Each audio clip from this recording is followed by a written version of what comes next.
So Dad and I just put this in here. It's a blower motor heater with the metal frame here. But when we push those brake and gas pedal down, they're going to have to fit into those holes, and those holes on the bottom don't exactly fit up. So likely what Dad's going to do is he's going to fit it first, and then he's going to put another plate over top just to make it look pretty.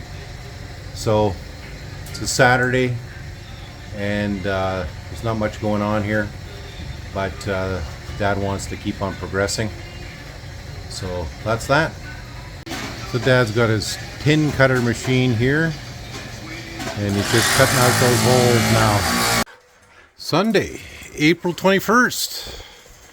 We're going to go see what Dad's got done here today. Okay, so what's going on today? I made these covers, eh? Yeah. What you do is you measure the diameter of the axle. Yeah. And then you cut it out with a saw. Mm-hmm. And then you slit it like this, and you can bend it over and put it right into place. You see how nice it fits on that side, yeah. Can you see there? Yeah, I can see. Okay, now on a Ford transmission. Okay, let me come over. Dad was just saying on a Ford transmission. I want to explain something here. You'll have to bend down to look.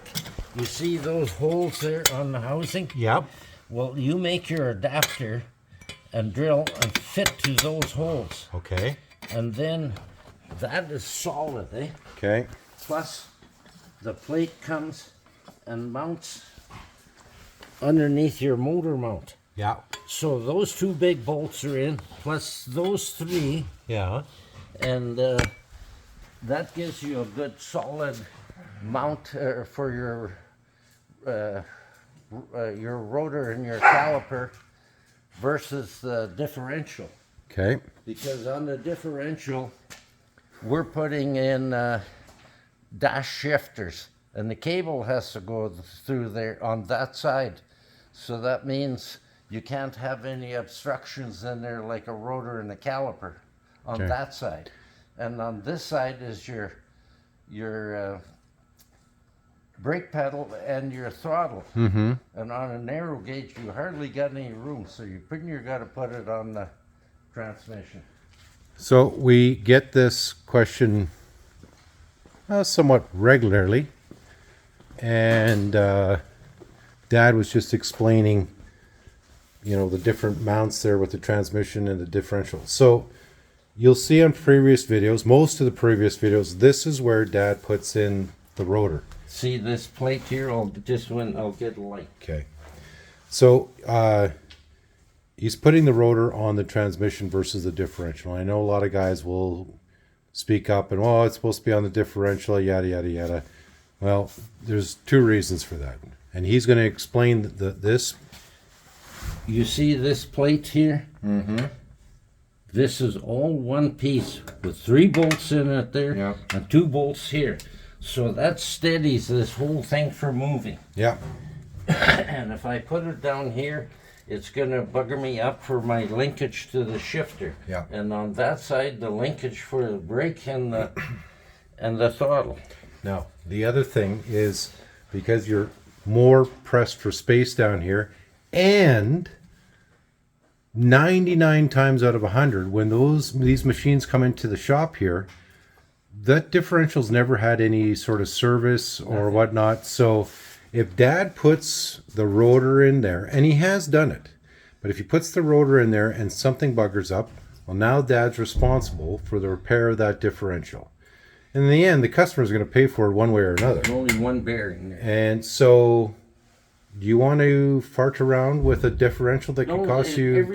Everybody's entitled to put it wherever they want. Yeah. That just happens to be where I put it. Yeah. So, Dad puts it here. Other guys put it there. But this is the reason why Dad puts that rotor there. Yeah. Anyways, so slow day at the shop. Dad is tinkering away here.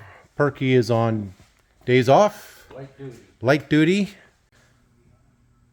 So one of the other things Dad was doing yesterday while I was here, he was we're fitting the blower motor heater into the adapter here, and it's rough cut here right now, but he's cut it rough because he's got to get that brake pedal and gas pedal working.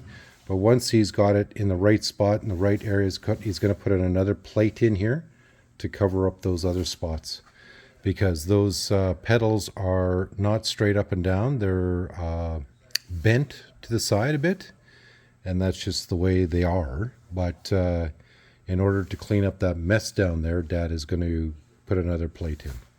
So, but he's because he's pushed up against the wall here waiting on parts, he's probably going to end up working on some of the wiring here this week, and also the covering in the front, so that's done.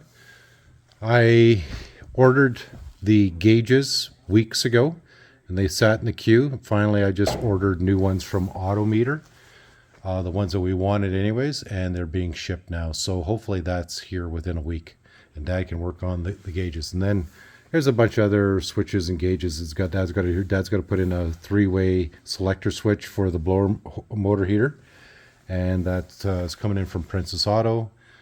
And there's a few other things trickling in here, but I think this week also Dad's going to end up taking that drive shaft into the machine shop to get fixed, or not fixed, to get it cut to size. And that's the drive shaft right there. And yeah, slowly but surely. So there's only so much Dad can do in one day. It's 81, and he's going to work at his pace. But customer's happy, and we check in with them often.